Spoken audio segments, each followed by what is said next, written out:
BBAలో university second rank, third rank సాధించడం Sun International విద్యార్థులకే సాధ్యం. నమస్తే, welcome to Telugu one news. నేను రూపానాథెళ్ళ.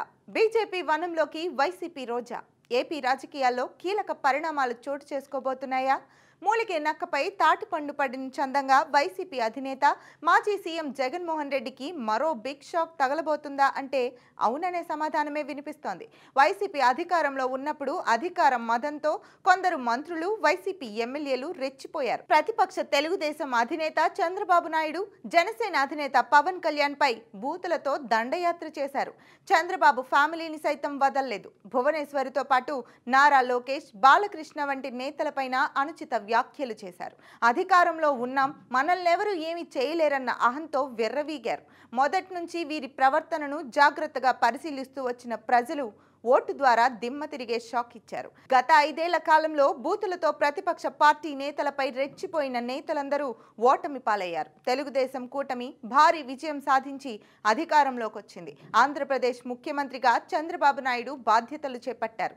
అధికారాన్ని దుర్వినియోగం చేస్తూ ప్రతిపక్ష పార్టీల నేతలపై ఇష్టారీతిలో వ్యాఖ్యలు చేసిన వారిని వదిలేది లేదని చంద్రబాబు స్పష్టం చేశారు. దీంతో అధికారంలో ఉన్నప్పుడు బూతులతో ప్రతిపక్ష నేతలపై రెచ్చిపోయిన వైసీపీ నేతల్లో వణుకు మొదలైంది. ఈ క్రమంలో కొందరు నేతలు వైసీపీని వీడి సేఫ్ జోన్ లోకి వెళ్లేందుకు ప్రయత్నాలు మొదలుపెట్టారు. సీఎం గా చంద్రబాబు ప్రమాణ స్వీకార కార్యక్రమానికి ప్రధాని నరేంద్ర మోదీతో పాటు కేంద్ర మంత్రులు, దేశంలోని ఎన్డీఏ పక్ష పార్టీల నేతలు హాజరయ్యారు.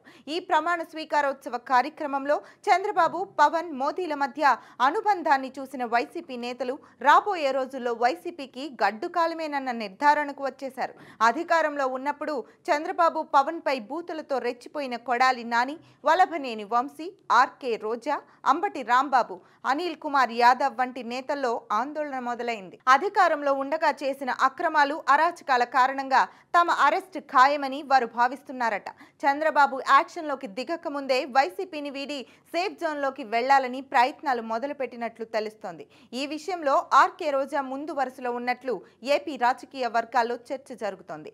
చంద్రబాబు, పవన్ కళ్యాణ్ పై అధికారంలో ఉన్నప్పుడు ఆర్కే రోజా తీవ్ర స్థాయిలో విమర్శలు చేసిన విషయం తెలిసిందే.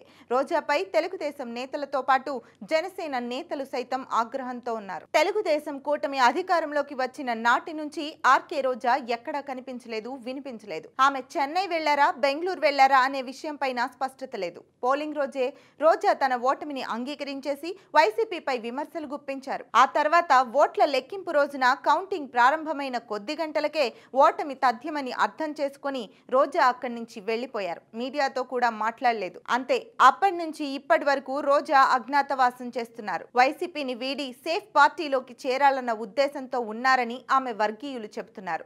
రోజాకు తెలుగుదేశం, జనసేన తలుపులు ఎప్పుడో మూసుకుపోయాయి. ఇక మిగిలింది బీజేపీ మాత్రమే. అందుకే ఆమె కమలం గూటికి చేరేందుకు ప్రయత్నాలు చేస్తున్నారని అంటున్నారు. అందులో భాగంగానే మూడోసారి ప్రధానిగా మోడీ ప్రమాణ స్వీకారం చేసిన సందర్భాన్ని పురస్కరించుకుని మోడీకి మంత్రులుగా ప్రమాణ స్వీకారం చేసిన కిషన్ రెడ్డి, బండి సంజయ్లకు అభినందనలు తెలుపుతూ రోజా ట్వీట్లు చేశారు. ఈ ట్వీట్ల ద్వారా బీజేపీ వర్గాలతో టచ్ లోకి వెళ్లి ఆ పార్టీ గూటికి చేరాలని ఆమె విశ్వ ప్రయత్నాలు చేస్తున్నట్లు పరిశీలకులు సైతం విశ్లేషిస్తున్నారు. అయితే అవేమంత ఫలించే అవకాశాలు పెద్దగా లేవని అంటున్నారు. మొత్తం మీద రోజా వైసీపీకి సాధ్యమైనంత దూరం జరిగితేనే తనకు సేఫ్ అని భావిస్తున్నారన్నది మాత్రం వాస్తవం.